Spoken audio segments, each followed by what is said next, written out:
बिस्मिल्लाहिर्रहमानिर्रहीम अस्सलाम वालेकुम। अक्सर ये सवाल जहन में आता है कि क्या दीन और मज़हब एक ही चीज़ हैं, और खुदा का वो कौन सा तसव्वुर है जो इस्लाम को बाकी तमाम निज़ामों से एक बिल्कुल अलग जगह पर खड़ा करता है। चलें आज इसी को समझने की कोशिश करते हैं। आज हम जिस किताब से रहनुमाई ले रहे हैं वो है अल्लामा गुलाम अहमद परवेज़ की मशहूर ज़माना किताब इस्लाम एक चैलेंज मज़हब को। इसमें हम एक बहुत ही बुनियादी सवाल का जवाब तलाश करेंगे कि इस्लाम में खुदा का तसव्वुर आखिर है क्या। मुसन्निफ़ का दावा है कि ये तसव्वुर दुनिया के रिवायती मज़ाहिब से बिल्कुल मुख्तलिफ है। तो आइए देखते हैं कि कैसे। इस बहस को समझने के लिए हम कुछ हिस्सों में आगे बढ़ेंगे। सबसे पहले हम खुदा के मुनफरिद तसव्वुर को देखेंगे, फिर कायनात और इंसानियत के लिए जो दो तरह के इलाहिमी कानून हैं उनको समझेंगे। इसके बाद हम दीन और मज़हब के दरमियान जो गहरा फ़र्क मुसन्निफ़ बयान करते हैं उस पर बात करेंगे। फिर देखेंगे कि कुरान की हिफाजत इस सारी बहस में क्या किरदार अदा करती है, और आखिर में ये सब मिलकर एक कुरानी समाजी निज़ाम की तस्वीर कैसे बनाते हैं। तो सबसे पहला और बुनियादी नुक्ता, मुसन्निफ़ का कहना है कि इस्लाम में खुदा का तसव्वुर सिर्फ किसी माफूकुल फितरत हस्ती का नहीं है, बल्कि एक ऐसा इनकलाबी नज़रिया है जो उसे दुनिया के बाकी तमाम मज़ाहिब से अलग कर देता है। यहाँ जो सबसे बुनियादी बात है ना, वो ये है कि खुदा सिर्फ कायनात का खालिक नहीं बल्कि वो कानून देने वाला भी है। यानी उसने कायनात को बनाकर छोड़ नहीं दिया, बल्कि इसे चलाने के लिए कुछ अटल कवानीन भी बनाए। जैसे कानून लतो मालूल, मतलब हर अमल का एक लाजमी नतीजा होता है, और फितरत में यकसानियत का कानून, यानी ये कवानीन हर जगह और हर वक्त एक जैसे ही काम करते हैं। ये कोई इत्तेफाकी या बेतरतीब कायनात नहीं है। अच्छा, अब मुसन्निफ़ इन इल्हामी कवानीन को मज़ीद दो हिस्सों में तकसीम करते हैं। एक हिस्सा तो इस कायनात के लिए है जो हमारे इर्द गिर्द है, और दूसरा ख़ास तौर पर हम इंसानों की ज़िंदगी की रहनुमाई के लिए है।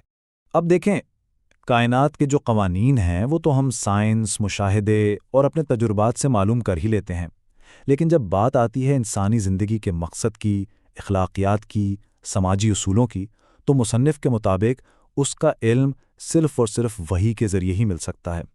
और यही वो नुक्ता है जहां मादी सोच और दीन का रास्ता एक दूसरे से जुदा हो जाता है। और यहीं से हम मुसन्निफ़ के सबसे अहम, सबसे मरकज़ी नुक्ते की तरफ आते हैं, दीन और मज़हब में आखिर फ़र्क क्या है। अच्छा, यहाँ एक सवाल जहन में आता है ना कि भाई अगर खुदा के कवानीन तमाम कौमों को भेजे गए थे तो फिर आज दुनिया में इतने अलग अलग मज़हब क्यों नज़र आते हैं। मुसन्निफ़ का जवाब यह है कि वक्त गुजरने के साथ साथ लोगों ने अपने ज़ाती मफादात के लिए इन असली तालीमात में इंसानी मिलावट कर दी, जिससे असल पैगाम की शक्ल ही बदल गई। ये समझें कि मुसन्निफ़ के पूरे नज़रिए का दिल है। दीन क्या है? वो असल खालिस इल्हामी ज़ाब्ता, जैसे एक बिल्कुल बेदाग हीरा।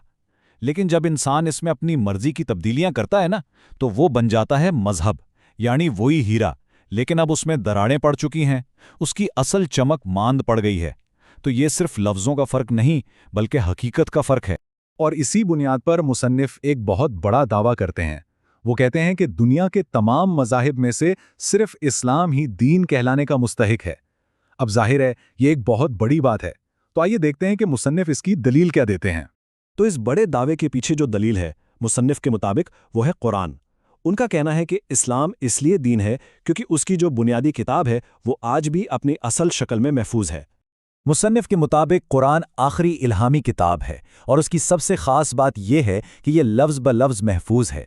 इसका सीधा सा मतलब ये है कि दीन का जो असल सोर्स है वो आज भी हमारे पास अपनी ओरिजिनल शक्ल में मौजूद है, बग़ैर किसी तब्दीली के।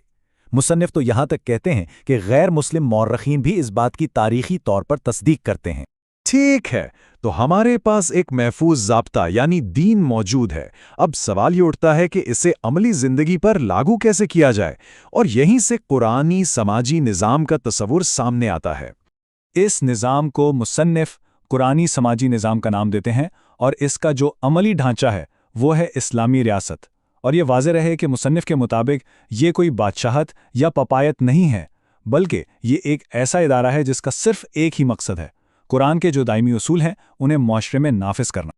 اور یہاں مصنف ایک بہت ہی اہم فرق واضح کرتے ہیں۔ وہ کہتے ہیں کہ صرف اس لیے کہ کسی ریاست کو مسلمانوں نے بنایا ہے وہ خود بخود اسلامی نہیں ہو جاتی۔ اصل کسوٹی یہ ہے کہ کیا اس ریاست کی بنیاد قرآن کی انہی دائمی اقدار پر ہے۔ اگر بنیاد قرآنی اصول نہیں ہیں تو مصنف کے نزدیک وہ ریاست اسلامی کہلانے کی حقدار نہیں، چاہے اس کے حکمران مسلمان ہی کیوں نہ ہوں۔